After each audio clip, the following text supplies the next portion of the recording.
and hopefully it started streaming. Give me just a second here.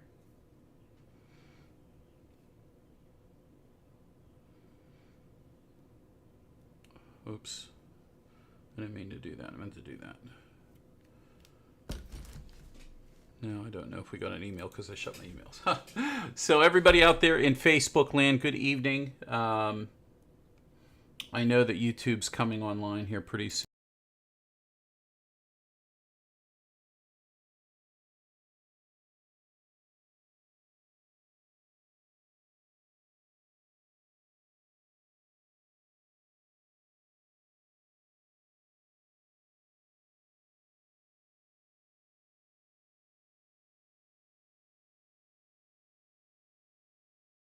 And unmute. There we go. I think YouTube is live. And yep, it sees me. And I'm going to get my screen shared on Facebook real quick. Number 3. Here we go. So good evening, everyone. Welcome to our Tuesday evening get-together. It's every other week we do a PPD webinar. And every other week beyond that, we do a get-together for open mic night. And what we do is we like to answer questions for folks. And tonight, with this being a webinar, we want to get into some interesting new things that are in xLights. But before we get into it, Robert, do you want to tell them all about the East Coast Christmas show that we're going to be going to? So the East Coast Christmas show is this weekend, and it is in Oaks, PA, which for lack of a better city would just be called Philadelphia, Pennsylvania. So Clyde and I are very excited because this is the first well, it's not a mini, the first expo, I guess you can call it, that is closest to us that we don't have to drive over 4 hours to get to. So it's nice that it's right in our backyard. So we're a big supporter of it just because of its closeness to us. There are some classes. They did, now I may get prices and things like this wrong, but I think they just opened something up where you can sign up for like, I think $200 and you get all the Christmas classes, or you can pick whatever Christmas classes you want. There are ways to just come in and go to the showroom floor as well. There is a Christmas side and a Halloween side. There are a ton of vendors there. The Halloween hall is probably 3 times the size of the Christmas hall. So if you like Christmas and Halloween, you kind of get the best of both worlds. If you just like Christmas, you don't even going to go in the Halloween side. You make a left and Christmas is right there. They do have some fun activities going on throughout the weekend as well. On Friday, they have Hershey Park that you can go to. And then afterwards, everybody's going to meet back at Arnold's. And I think that is sponsored by Matos Designs. And that is like go-karts. It's like kind of like a Dave & Buster's type deal. So that's where PPD will be Friday night. We'll be at Arnold's. We're not going to do the whole Hershey Park thing, but we will be at Arnold's. And then Saturday is the beginning of the show. And Saturday night, they have a behind-the-scenes xLights tour. They're going to go to 2 different residential homes and kind of let you see what a whole show's like. That's sponsored by Your Pixel Store, Experience Lights, and BF Light Shows is sponsoring that. And so they'll kind of take you to 2 different shows. You'll be able to ask questions and see the shows up and going. And if you see something cool, you're right there to ask questions about it. And then they're also doing the penitentiary party Saturday night. And that's penitentiary, a historic thing, a historic walkthrough through the penitentiary. This is the same penitentiary that Al Capone was in. You also have, they have like this cool tunnel that's lights and moving heads, and it looks really cool, and I'm really excited to see that. They're going to have both events, I think, include cheesesteaks. They're real big on their cheesesteaks. I think Philadelphia has the worst cheesesteaks. I think everybody else makes a better Philadelphia cheesesteak than Philadelphia. That's just my opinion. So you got that going on. There's going to be like a dance party, I think, afterwards, and so that's where PPD will be Saturday night. Also, Saturday night, I think they reserve something at a Hilton, and for the Hilton, they have like the lobby or the whatever. Maybe they did say there was a cash bar, so it has to be like one of the event rooms in the Hilton. they reserved for the Christmas folks to be able to go back to as well. So that will also be happening Saturday night. So long story short, it's great that we have a new event coming into the Christmas atmosphere, because it's always been the same thing. You kind of have all your little minis going on now, and you had Expo, and you had Trans World, and you had I guess Florida Mega Mini, right? So those are like your three large things that go on. Now you have another one coming into the game, and this one here just happens to be in my backyard. So hey, win-win for PPD. So we'll be there. Come meet Clyde and I. We'll be in the booth. Well, there'll also be some membership specials we'll be doing then, and some probably a free sequence we'll be giving away and stuff like that. So make sure you stop by, say hi to us. We're right outside of the xLights, I guess, room of teaching. It's the room sponsored by EasyRGB and Boscoia Studios. So make sure you stop by, say hi to us, and give Clyde shit. Okay, that's all I got to say. I'm going to jump. The other thing that I think the only thing he didn't remember, which is quite impressive what he went through there, was I think the only thing he didn't mention was we're doing two classes. I'm going to be teaching a Let's Begin sequencing class, and I'm going to teach a Singing Faces class. Both are going to be a step-by-step, pretty I want to say in-depth, to the point, but also useful for the end user. So those are the two classes that I'm going to be teaching there. If you are joining the class schedule, that's what I'll be teaching. There's a bunch of great classes too, by the way. So I think I just need to switch for YouTube, and let me get my chat set up here, which I already had. And I see chat here for everybody. If you have questions, go ahead and throw them in here. Again, there's a lot of things that I can tell you that are in here, and there's things that I don't know exactly everything that's in here. So I will share with you the things that I'm understanding and I have a relatively good feel for. But if you get into questions, maybe after we get through this, we'll maybe Daryl's in here tonight. And he could help a little bit with it, or one of the other developers, Alex, could be more specific on some of them. Maybe two, if we don't mention the one or the things that are new that are exciting. And forgive me, because I'm not an FPP user, so I don't. There's a lot of things, a lot of little things that went in. I don't know. There's FPPs come up quite a bit in here, so. When we go through these, if I don't mention an FPP thing, please forgive me, because I don't follow it. I just tune that out because I don't use it. So if we want to bring this up afterwards, we'll go right ahead and talk about those things, and we can get into it then. But first of all, I want to we'll just kind of let everybody know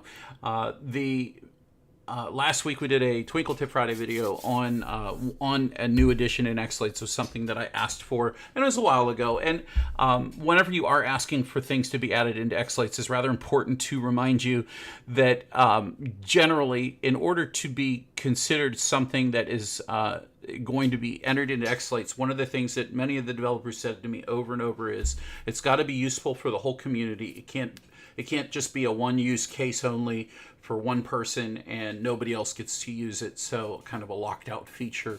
So things like that and your enthusiasm towards how it does benefit xLights, that's definitely always a big plus. I would say shaders is one of the things that I was the most enthusiastic about whenever I came home in 2019, and I begged Keith, we've got to do shaders. I don't know what to do, but we got to do shaders. And shaders, him and Kevin Mojek spent a lot of time working and made shaders work, and now we have these so many different shaders that you can use. So just be aware that there is a lot to go through in here. But as far as the GitHub, if you have a request, go ahead and put them in there. If you find bugs in xLights, I was messing around with this earlier today doing something on another PC, and xLights crashed, and I probably should have marked it as a bug report and sent it in, but I really couldn't when I couldn't repeat it. It was kind of hard to repeat it, so I didn't want to get into it and drag them down a tunnel or a hole. So, but in any event, if you can repeat an error whenever xLights crashes, and it does it all the time, then by all means go ahead and put that information into the GitHub. The README, or the release notes rather, is found here. If you go into xLights and go into help, and if you click on release notes, it will open up the README file that is in the xLights directory that was installed with the current version that you're using. And what it will show you is everything, absolutely everything, on the entire list of xLights ever since February of 2013. So there's 12 years of xLights history. And if you want to read it, you're welcome to read it. But a lot of it isn't going to be useful for you. But it's interesting if you do take a trip down memory lane, and you'll see when all of the effects were added individually. It is kind of interesting to see the progression of things. So we're going to start with early in the year of 2025. It's hard to go back any further than that because there's just so much. I mean. The developers killed themselves to do the amazing things. Actually, to be honest, I probably should do December 31st of 2024 as well. There were a couple nice things that were added. I think at least. Let's see. New tool processing log files, sort backup folder list. Sorting the backup folder list is helpful.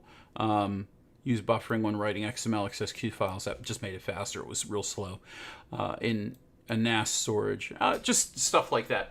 I do have a list of ones that I want to go through just to simplify it a little bit.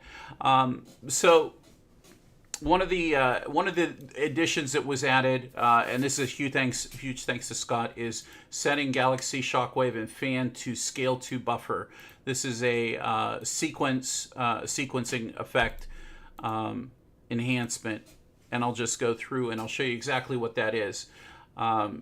So anybody who, if we go in, let's go to Megatree, and I'll go onto the matrix here, and I'll throw a galaxy, or oops, that's not a galaxy, that's a galaxy. Okay, so here's a galaxy effect.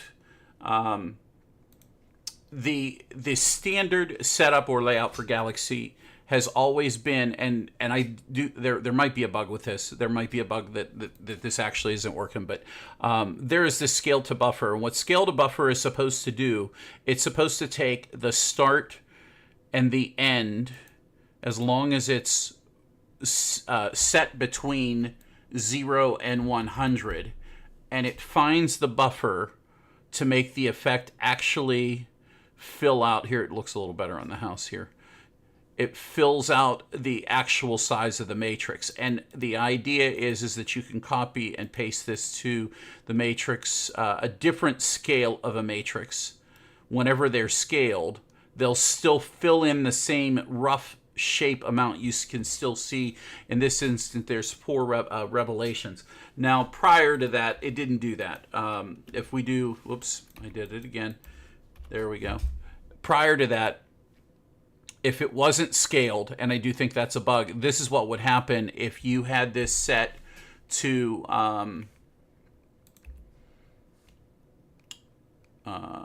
radius of 1, radius of 100. So as you can see here,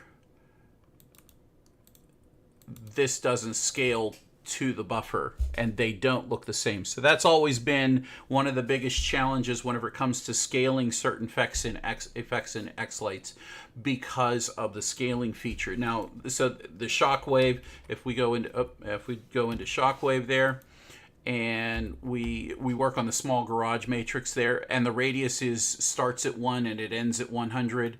That should go from inside all the way to the outside, and the end's right there.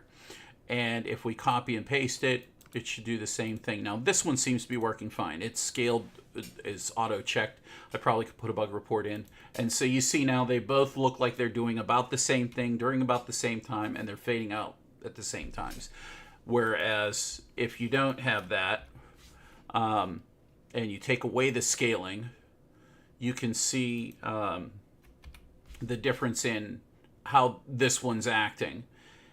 So it is very interesting to see that. And of course we have the fan effect that's also here as well.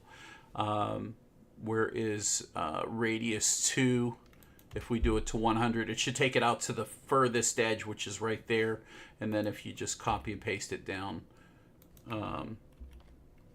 you can see they're going out to the furthest edge, just right to the edge, and that's the 100 or the scale 2. Other than that, they don't scale. And but the fan effect, it's a fun effect, but because of the scaling, I kind of always stuck to the pinwheel. Pinwheel and fan kind of did the same thing, but not did the same thing. So nice enhancement in xLights nonetheless. We'll go ahead and move on to another one. This one here, this is kind of a heads up. Keith has added experimental support for using AI to map imported sequences, and this is probably two releases ago. I don't know how far that they've come, but if I were to go to if I were to go in here, let's see, website, package sequences. If I were just going to bring in any sequence, doesn't matter. Oh, I guess I got to download it. Whoops, shouldn't have done that. Oh, there we go. So there are some AI mapping buttons here that are available, and I believe there's a plugin. And if somebody knows a little bit more about this, you're welcome to share that in chat. Maybe I'll speak about it, but that should be something that's coming.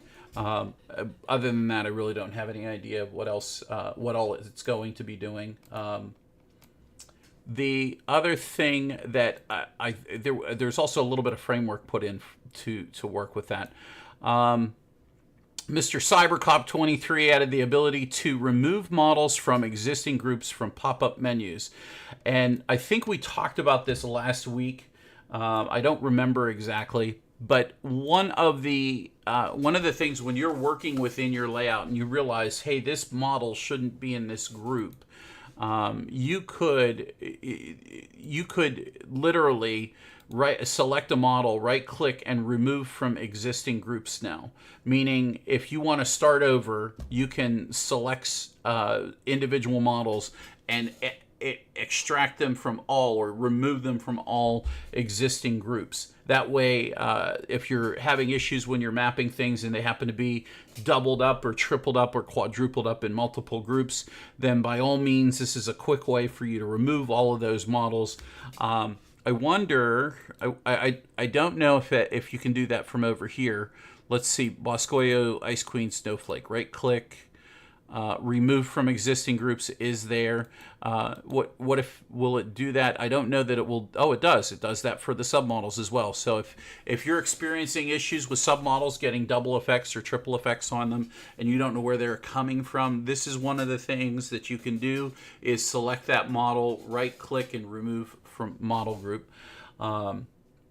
And it will remove it, and that will save you time from standing up, clicking on every individual group here and saying, "Oh, where is it in this list? This list is kind of crazy. There's a lot of stuff in it. Where's my all house? Yeah, see, there's a lot in here.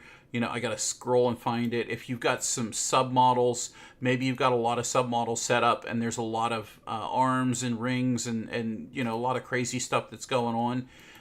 It just makes life way easier." So that is definitely one of my favorite additions.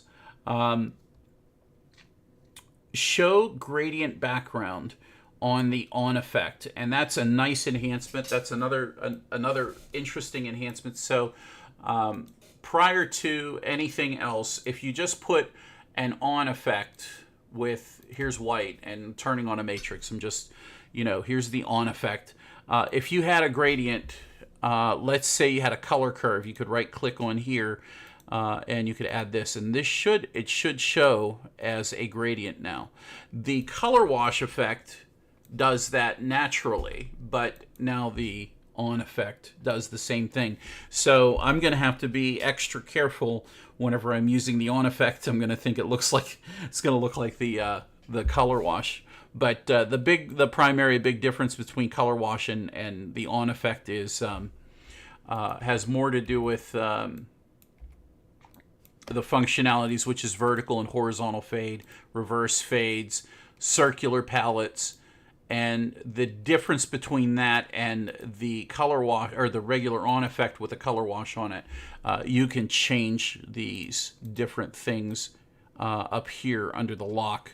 So that's a rather interesting addition. We talked about that enhancement last year. So there's a lot of fun things you can do, and that doesn't exactly work with the color wash effect. It doesn't need to. I'm not asking for that, but notice though that whenever you do make that change, that gradient goes away because it's not following that time pattern. So let's see, where's the time pattern? There's the time pattern. So there, it's back. So that was a neat little enhancement. Thank you to Daryl for that. Enhancement to check sequence report. And another one, it was earlier in the year, check sequence, moved to simple HTML to make report easier to navigate. So our buddy CyberCop23, he did a lot of work to simplify and make it easier to do a check sequence. So a check sequence would be tools and check sequence. But I think because of, hold on just a second. Where are we at? Here we go.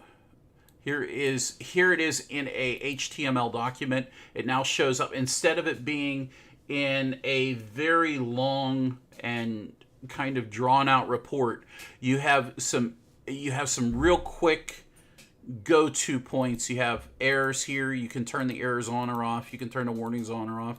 Network configuration issues, and this is nice because it tells you, hey, oh, there's a couple errors. Now I'm just in a sequence here with nothing really going on. It says 34 warnings. This is the newer format. Alex just posted that in chat. This is the newer version. That's why whenever I brought this up, there were two releases. There was this one here, and then Pierre, he added the second one, which was an enhancement in and of itself. But it's nice now because you can kind of scroll through here, and you can see the individual segments, and they're broken down by in a little bit more clear viewing format, so you can see certain things, if you will. Preference settings, here's this. Controller checks, here's the things for the controller. Model checks, oh, it's found a lot of things with models, whatever. Yeah, it doesn't like that, whatever. It's because I didn't sequence them. No, it's not. Anyway, but in any event, this is a way easier format to read. And if I do remember correctly, Robert had a part or a time period where he wasn't able to get his check sequence to pop up in Notepad. So this was a nice welcome relief to him at the end of the year last year. So it brought that back for him. Another one, the layout tab. Add the ability to export or import native Icicle models. And if we can kind of go test this out here. Here is an Icicle model. I don't think you could do this before, but you can export as a custom xLights model, or you could export as an xLights model. This wasn't a function before this specific iteration. I want to say to the number 3, 2025.3. So you can save the model here and bring it back in. Whenever you export a model, there's functions. If it's in a group, you can have it save the groups, and whenever you import it again, so let's import. I'll draw one out. There it is. And see, it says groups. Model contains model groups already. Would you like to add that to existing groups? Yes, you would. And well, it looks like it might have an issue with the draw out, but it did work. It's exactly the same model, and if it had submodels, which I didn't submodel the icicles because I didn't need to, it would bring those in as well. But it brought it in specifically as an icicle model, as you can see right there. You're able to utilize it. If you need to use the alternate nodes function, you can do that. The icicle model is definitely a very helpful and fun and useful model to have. So one of the things that, and I noticed this, and I'll do this again real quick, one of the things that has also been added in is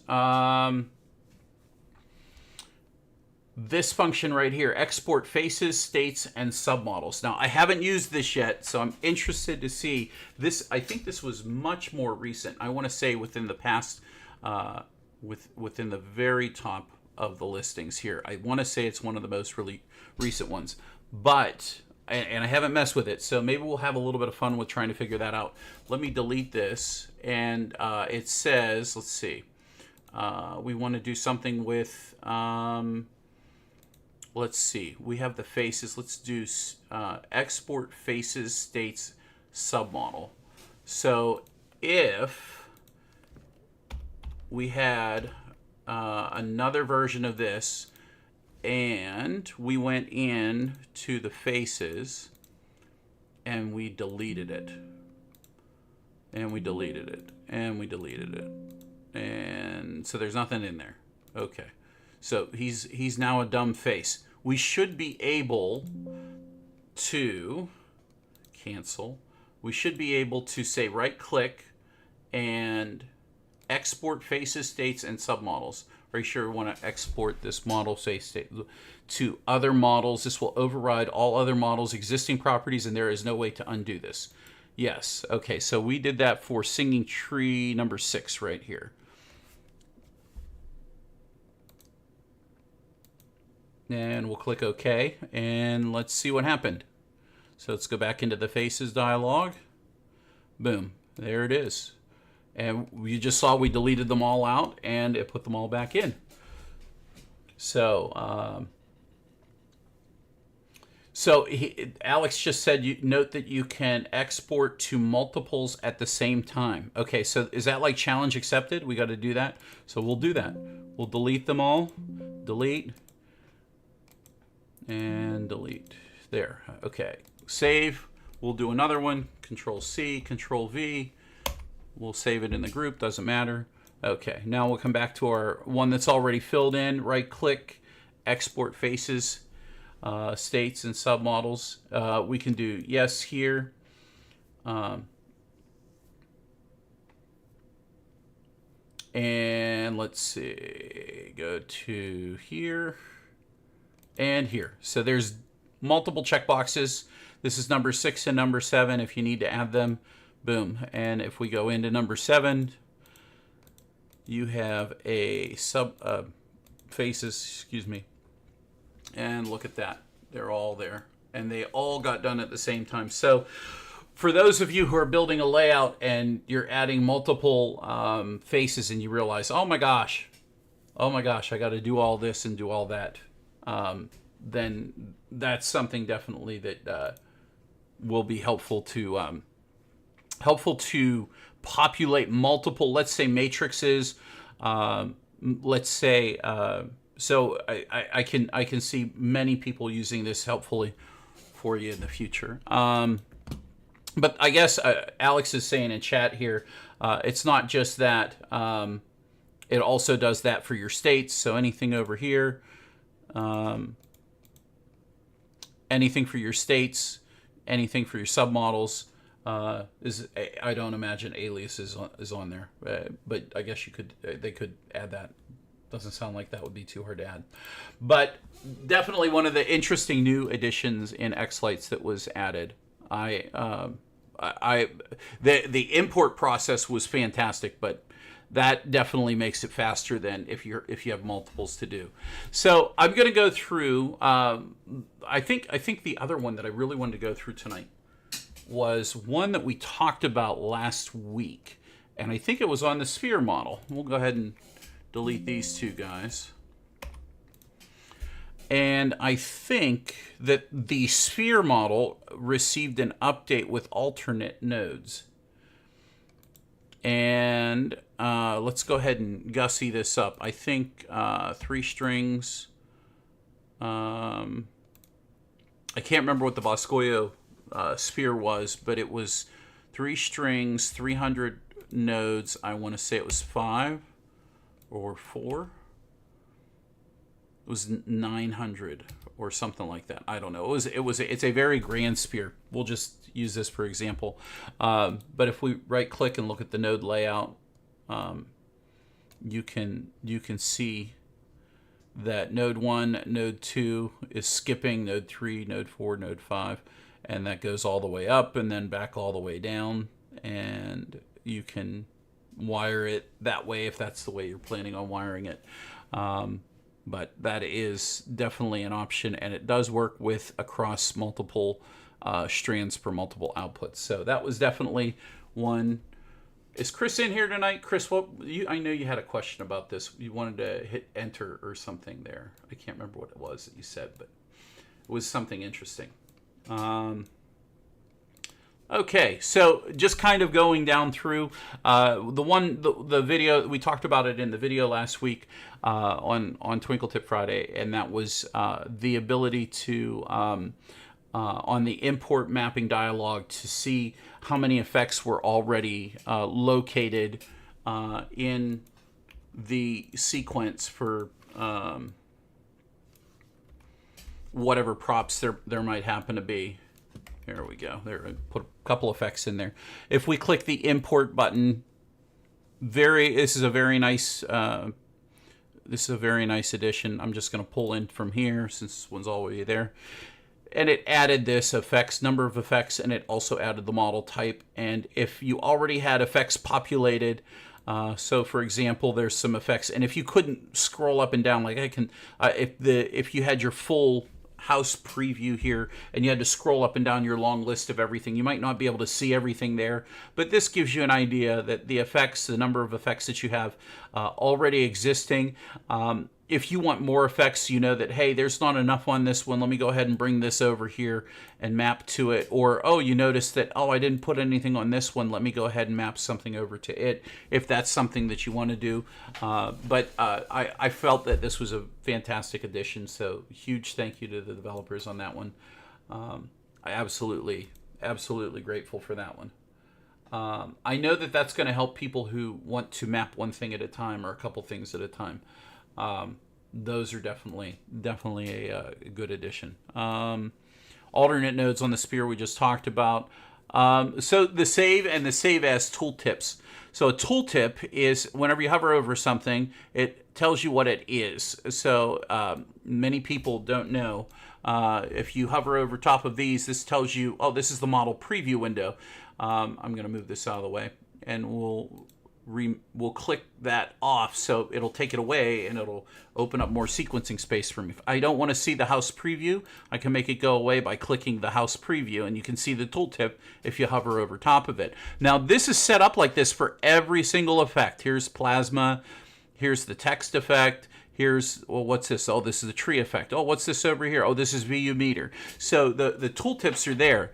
Now specifically what was done, Daryl added adjust save and save as tooltips to reflect if render on save is enabled. So if we go into File, Preferences, and we come over here to, I want to say Sequences, and we use Save FSEQ on Save, click OK, and we hover over top of this. See how this says Save and save as? That should, or did I not do that right? Adjust save and save as tooltips to reflect if render on save is enabled. Choose, let me just, so it did a render, but it doesn't say render on save. Maybe I have to close xLights to make it open it back up again. I'm not sure, but that's what that's supposed to do. Maybe Daryl can explain it. in chat.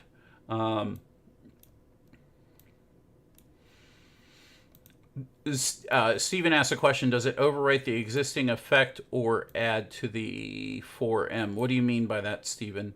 I might have missed that from whenever I was talking about something else. Okay, so we'll just keep rolling along here. Colorize X, Y, Z coordinates on a box screen location base models. If we go over here to layout, and we are in 3D. One of the things down here is at size and location. These here now are colorized so that it's easier to make a visual understanding of what it is that you're moving. So the X would be the arrow right here, the green is the Y, and the Z is the blue. So that was an interesting thing. I think we talked about that last week, and somebody shared that. Render progress dialog can save position and size. So if you hit the render button, let me see if I can find a sequence here.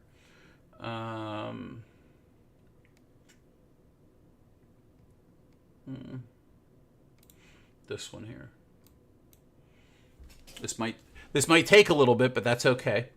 We want to see the render bar, the render progress dialog. And so, what is the render progress dialog? First of all, that is the green bar. Whenever you hit the render all button icon, you can render all, and you'll see a green bar that goes across here. If you double click on it, which I'm double clicking on it and it doesn't like it, doesn't seem to come up. Maybe it broke it. So you should be able to double click on the render bar, and I'm in dot. I am in. Let me make sure. About. I should be in .5. Yeah, right there.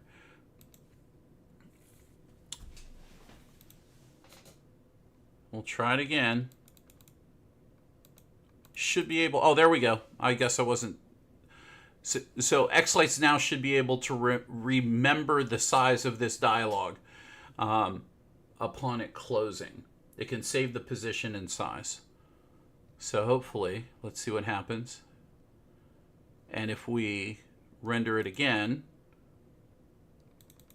it does. Now it remembers it. I do remember having to always open it up and spread it out just to see it a little better. So that's nice. That's a nice little touch. I will definitely appreciate having that. Like I said, a lot of little things. If you look at the enhancements, especially in .5, there are a number of enhancements. Handles on IPv6 that's nothing that I can really do anything with. Mac OS, I'm not using Mac, so some of you guys point Mac Vamp user Mac Vamp. Maybe that's the Adobe Vamp plugin. User to the 2.0 plugin pack. Shows stated of effects rendered status in the pop-up menu. Let's see.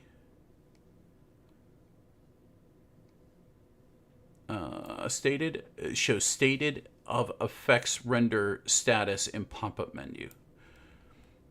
Not sure exactly what that is there, Mr. Cybercop, Mr. Alex. Let's see. Add export faces. We already talked about that. Add left to right text effect options. So Daryl last week was in here and he was sharing with us. That the text effect has always been non-scaling, especially across different size matrix panels. So if you use go into Megatree here, and we'll go into we'll put this down, and here we have the matrix, and we'll put the text effect on the matrix, and we will put tests or hello all, and we show you there we go. Put this up here, and we'll just select one color or two colors. What do we got there? There we go. Whenever you put the scroll speed, I think I want to say that if you had scroll speed set to 10, that was like on left there, that would get you usually about one solid rotation and from the start to finish. So, but it wasn't. Oh, there we go. So if we play it, did I really? Oh, maybe I need to put an extra space at the end of that.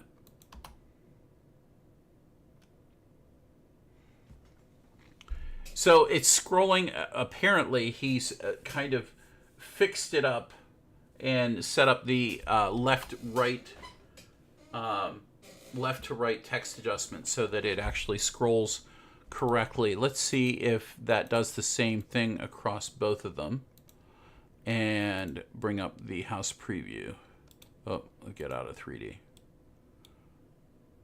So it doesn't do it per scaling, but that's okay. I don't think I was worried about scaling. They do move at a different speed. So if you had them both set at 20, you could definitely tell a difference.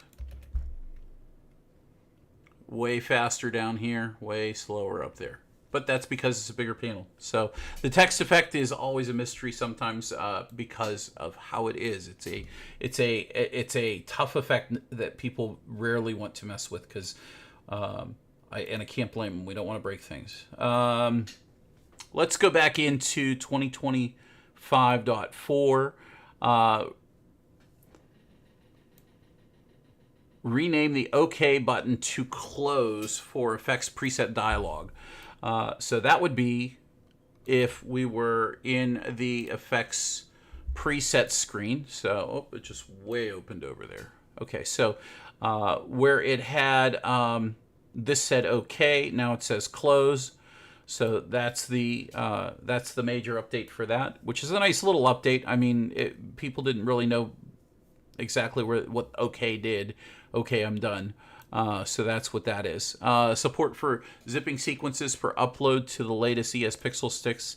It's not really something that we're doing tonight, but that's a nice addition. That helps out for folks who are using, I think, an SD card loaded version of the Pixel Stick firmware that are going to run on a standalone kind of option. Disable effect icon backgrounds for effect indicators during batch render. So, whenever you're doing a batch render, sounds like what they've done is whenever you're doing a batch render and you're just trying to get things to render quickly, they're not turning on the background. So if we have the twinkle or the single strand will do it. Arch, there we go. See, that's a background of the effect. I don't think it's going to render those during a batch render. It's not going to show them. So it speeds up the render time. Add FPP connect key bindings. Key bindings are huge. Anytime anything's added to a key binding, it is absolutely a fantastic thing. There we go. That thing is in the way. So if we go into tools and where is it? A key bind file and key binding. I've made up my own key bindings. Key bindings are incredible. I use the key bindings are nothing but a shortcut key. A lot of them are predetermined, but many of them have been added in later.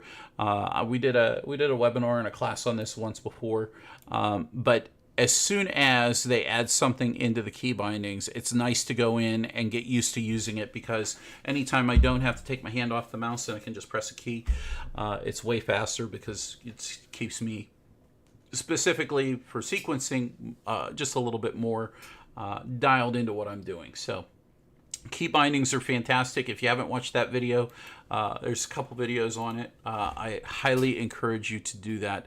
A lot of good information in there, especially if you like to sequence. Add node count to submodel dialog window. So let's go into the submodel dialog window. Let's pick a submodel. or model with the submodel. We'll go into the dialog here. And if we click on spoke number 2, so that's this one here in ours, tells you how many nodes there are. And if you have what I call a stacked submodel, I know I have a stacked one on the PPD wreath. Let's go in here, submodels. It'll be very helpful here whenever you come into this like this. So you'll know if you have stacked submodels and they're supposed to be all the same, but there's one that has one or more, or has one more or one less than the others, you can go in and make that fix or adjustment. This is a nice double check. So that is definitely a nice addition, especially for your high density props. If you're doing submodels, that is really nice. Just in general, the work that has been done in the submodel dialog box over the past 4 or 5 years has been terrific. So again, who was the one that Pierre did that one? So huge thank you to Pierre. That is a nice one. Add search support for layout, group models, and submodels. So add search support for layout. So are we searching for something here? Let's go cancel out of here. Let's go look and see if we can search. Control F. And so this Alex is here. Here's a shortcut key in. So when you're in the layout tab, there's a different set of shortcut keys for the tab, I believe. There might not be as many, but there are some. So he's saying Control F, and I am in here. Okay, so Control F. I don't see anything, Alex. What should I see? Unless it's on another screen. Just type the first letter. Okay, Control F. Control F and then S, or let me go back to the top. Control F and then let's say spiral tree. I want to go look for S for spiral tree, and well, it went to sphere. So let's go back all the way to the top here. Control F and S takes you to a spinner. So just type the first letter and it gets you there to a shortcut. So yeah, I was expecting a dialog box, not gonna lie, because it says search. So that would have been too much money. Alex says it's too much money. He can't afford a dialog box to search for something. But we got a shortcut key, Control F, and use the letter, and that's pretty cool. That's pretty cool. Flag keep channel number for WLED. Let's see, add options. Import effects to convert to per model. So upon importing, if you are importing effects from a sequence, this might be important because the model or group that you're applying effects to may be something. Let's say it is a spiral tree. Now, generally a spiral tree, if it is a actual tree model, notice how this is a tree model. It says here tree type. It's a tree model. It only has one string, and it just has one curly Q. Now, it's the same thing literally as a vertical line. A vertical line. I touched a window, but they're exactly the same thing. So sometimes whenever we bring effects in, it's easier to transpose the effects on your spiral trees into something that is per preview. So if we were doing, if we were importing a sequence, whoops, didn't mean to do that. Import effects. Let's go to package sequences. We'll go back into here and we'll go look at that. So up here, usually it's up here, isn't it? Erase, import bending mode, import media, lock effects, convert render style. So that's what I would say is function that is available. And let's see. Now, I know I have spiral trees in mind, but if I'm going to sequence something per preview, then I would imagine that's what we're using it for. Let me do this from the mini trees. We'll do that from the mini trees. And mini trees, where are we at? Mini trees, and we'll put those on the spiral tree. There we go. We'll click OK. We'll see what happens. We had that put in there. Let's go and look at that. It's going to put a bunch of effects on there, but that's okay. Master view. There we go. Let's see. Vertical per model. I didn't really do anything there. Again, I could be doing it wrong. I don't know. Per model, single line. All the effects are way down here. So, didn't exactly work the way that I thought it was going to. Or, again, I probably am doing it wrong. But apparently there is a way to do that. Daryl, if you're on, maybe you could walk me through that. In any event, that was a little... oh, and we're back to the shockwave and the galaxy and the fan. We talked about that earlier. Allow entering state names in mixed cases. So that would be interesting as well if you were doing something with... let's do a singing face here. You go into states and you create a new state.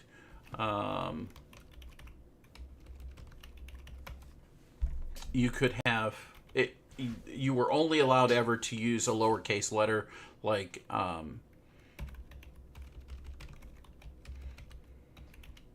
and sometimes it was static. I think that's what I would use.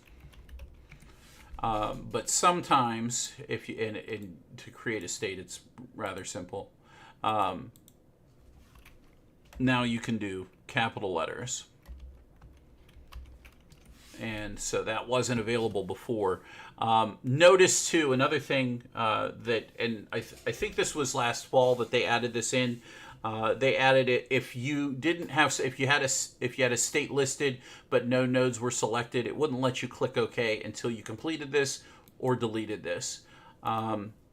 So once you have something in there, it will know, oh, okay, you're serious. That's supposed to be one. If you come down here and grab something and you don't enter, again, it locks you out. It doesn't let you hit the OK. You have to enter something in there. It doesn't matter as long as it has a state name, and that state could be a number, it could be a word, and now it can be capitalized, and case sensitivity doesn't matter. So that's... that is functionality added in. Again, little things. That may seem like a little thing, but it was an annoyance whenever you were trying. I'm used to using capital letters, but I got used to it whenever you learn that that's what it uses. So I am going to move on to the open mic night part of our session tonight. There's a lot that's in xLights for this year so far. So I know that it may not always be the most exciting and interesting information that you'll possibly pick up, but at the same token, it's little things like this that if you go in and you read and go through and try to figure out exactly what it is. Again, I didn't develop any of this. I only know what I know because I've gone through and messed with it, and you're not going to know anything about it either unless you go in, you open up the README file, the release notes, and you do the work kind of on your own. And that's how we get better with using xLights. I hope that this information tonight was helpful, informative. You learned something about xLights that you didn't know already. If you did learn something, hopefully it's something you can carry on and utilize as you go on in your xLights journey. So guys, everybody out there on Facebook, on YouTube, huge thank you for being here tonight. We're going to end it here. If you have any questions, throw them in the chat. If you are in Facebook, you're welcome to join us in the PPD Zoom room. On YouTube, you can join us too. We're going to go to Open Mic Night session, and we'll continue our conversation there. So we'll see everybody over at the East Coast Christmas Convention this weekend live. We really look forward to you being there and to see you there. So any questions, let us know. Leave the message in the comments. Great to hear from you, and we appreciate you. Guys, have a great evening. Thank you, and we'll see you in the next video. Take care, and goodbye.